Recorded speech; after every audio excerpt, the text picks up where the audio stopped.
బీరంగూడ శివాలయం గుట్టపై నిర్మిస్తున్న అయ్యప్ప స్వామి దేవాలయ నిర్మాణానికి పటాన్చెరు ఎమ్మెల్యే గూడెం మహిపాల్ రెడ్డి పూర్తి సహకారం అందిస్తున్నట్లు తెలిపారు. బుధవారం దేవాలయ మొదటి స్లాబ్ నిర్మాణం ఎమ్మెల్యే ప్రారంభించారు. 3 కోట్ల రూపాయల వ్యయంతో చేపడుతున్న పనుల్లో ప్రతి ఒక్కరూ పాల్గొనాలన్నారు.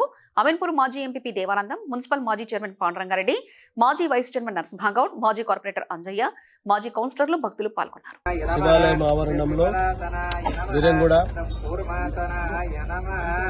అయ్యప్ప ఆలయాన్ని నిర్మాణాన్ని పూనుకొని అందరి సహాయ సహకారాలు తీసుకొని అయ్యప్ప ఆలయం నిర్మాణం జరుగుతూ ఉన్నది.